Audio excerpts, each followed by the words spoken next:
Hi everyone, it's Jenny here again. Welcome to Module 1 of Prep Skills. Welcome to Week 1.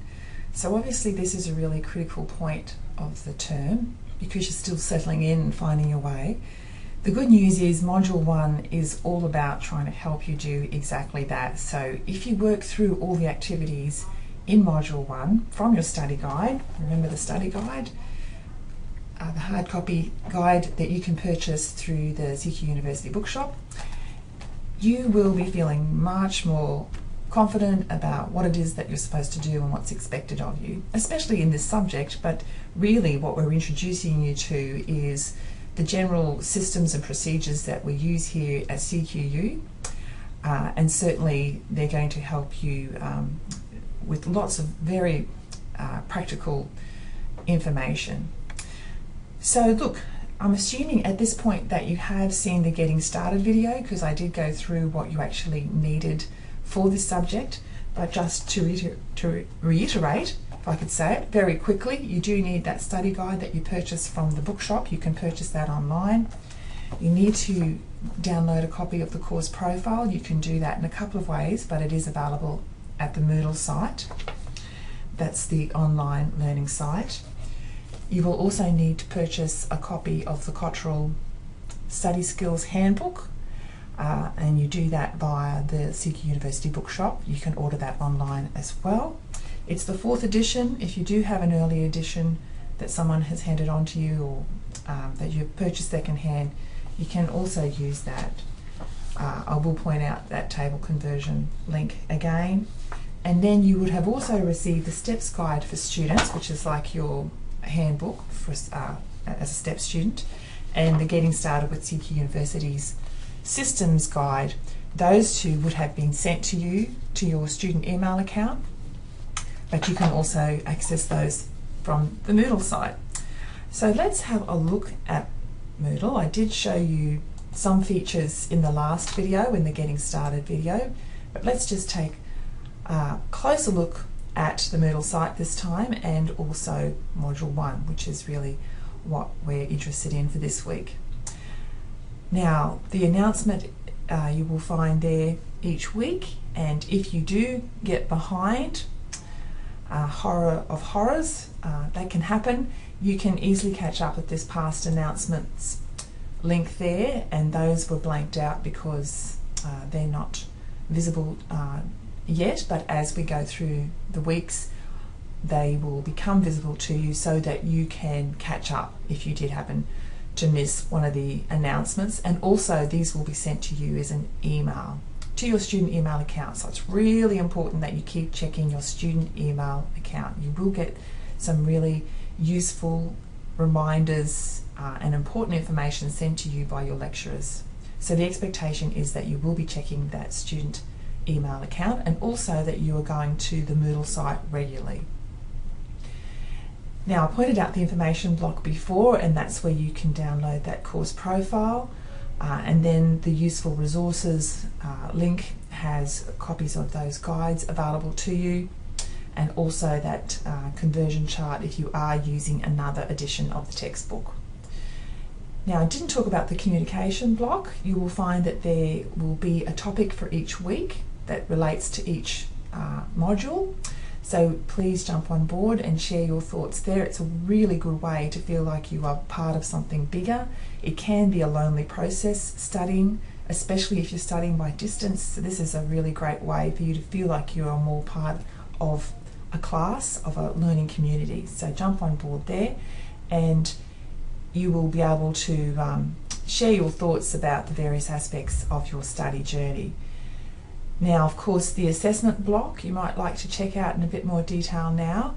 The course profile gives you an overview of your assessment, but there will be things that you need to access at this assessment block. Not all of it will be open to you, because we do open things progressively as we go throughout the term. You don't need to be able to do Information Literacy Unit 4 quiz at this point, for example. In fact, it would be really rather premature to be having a go at any of these until you've worked through all the materials. So you will be able to work ahead, but we don't have everything available right at the start of term.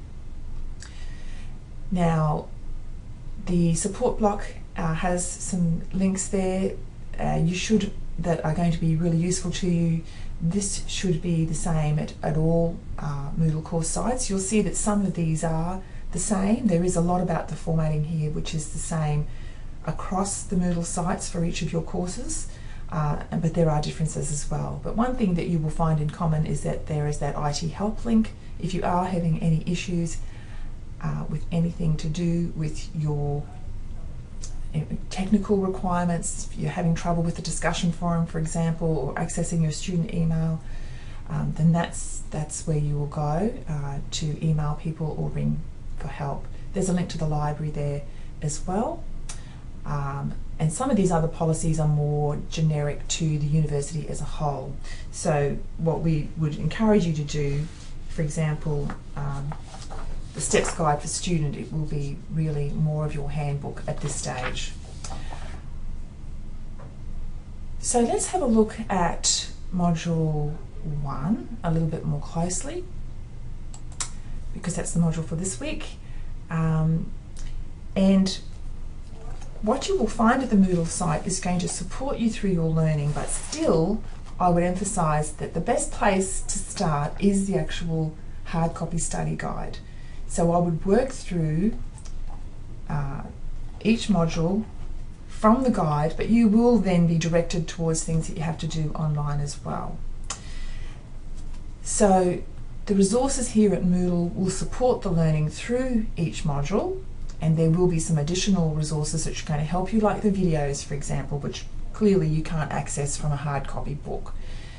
So there will always be these overview videos to sort of give you some pointers for each week, and then there will be a video which is a recording of the lecture which occurs each week.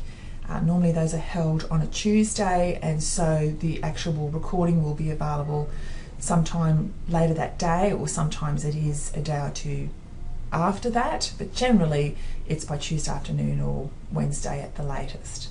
So that's again a really good way for distance students to feel like they are part of a classroom, that they are part of something bigger than themselves, and we get really good feedback about those recordings. And even though with the hugeness of what we're trying to accomplish in terms of linking lots of campuses together, invariably there might be technical issues, and yet still for all of that what we have is a nice sense of feeling of people feeling connected to others, and they do enjoy being able to access those lecture recordings. So you will find that there are these that there are a variety of resources available for you. Some of it's duplicated. For example, there are those guides again, the Getting Started Guide, the Steps Guide for Students. Now, when you start working through Module 1, you'll see that there is reference to a contract there. So if you download that contract, what it is just something that we encourage you to do at the start of the term. That's to write about what your expectations are of yourself, what you hope to get out of the whole STEPS experience. So not just prep skills, but why are you here basically? What's motivating you to be here? What do you want to get out of it? And it's really good to put that down in writing early on. So if you are an internal student, then you will get to hand that in to your lecturer. If you are doing this by distance, you will be contacted by a lecturer who will be your support person for the term. So you might like to share your thoughts with that person. You don't have to, it's totally up to you, but it is a really nice way for you to make contact with your lecturer. So you might decide to print that out and just write your thoughts, scan it and email it, or you might fill it out digitally, whatever works for you, and it doesn't have to be very long, but it is a really useful exercise, so we encourage you to do that. You will also see in Module 1 that there's reference to an assessment planner, and we ask you to go to each of your course profiles and to write down exactly what your assessment items are and when. So you may not need all the columns of that. If you're only doing 2 subjects, you only need 2 columns. So you use it in a way that suits your purposes. If you want to customize it, make it colourful, whatever works for you. but that actually is really important because you will upload that with your first assessment piece. So we want you to take responsibility for what is due and when by recording that on that assessment planner, and that does become part of that first written piece of assessment. Now, I don't really want to talk too much about assessment. There is a whole other video that you can access if you go to the assessment block here, and if you click on Learning Portfolio A, you will see that there is a video there which will talk you through that first written piece of assessment. However, what I would like to do is give you the heads up, and that is that you can be starting this assessment piece right from the get-go.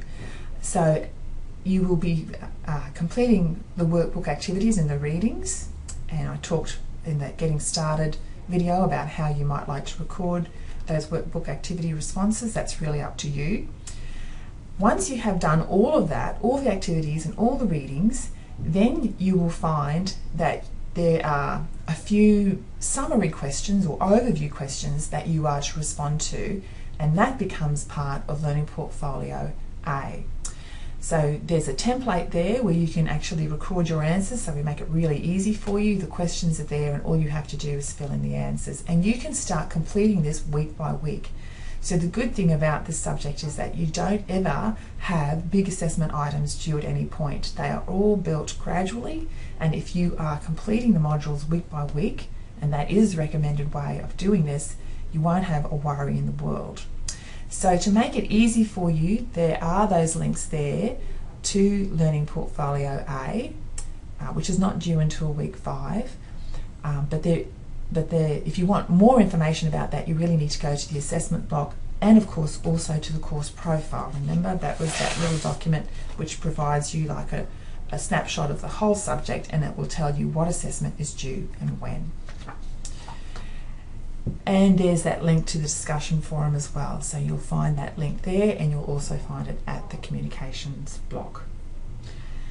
Look, just one other thing that might help you manage this is you'll see that you can actually control the way this looks if you want to. If, for example, you decide that that support block is not really something that you need there all the time, if you're working on an iPad or a tablet and you don't have much room, or just even a laptop, you can actually dock these blocks. If you hover over those icons, you'll see that on the right there you can move this to the dock, and when I click on that it seems to disappear, but miraculously it's just over here. So if I want to access those links, I just hover over that tab on the left, and I can access the same links there. If I decide, it's actually quite annoying not to be able to see them all the time, I'm forgetting that I even have those links, you can undock it, and if you hover over those icons, you'll hover over the one that says undock this item, and if you click on that, then it comes back as a full block on the left hand side. So that's just something that might help you manage the way this looks. Lots to explore, lots to discover about Moodle. Again, I urge you to just keep clicking on the links. You can't break anything by doing that, and you will soon be feeling much more at home in that online environment.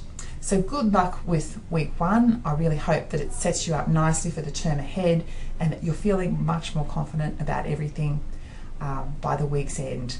So that's bye from me for now, and look out for more of these videos about each of the modules.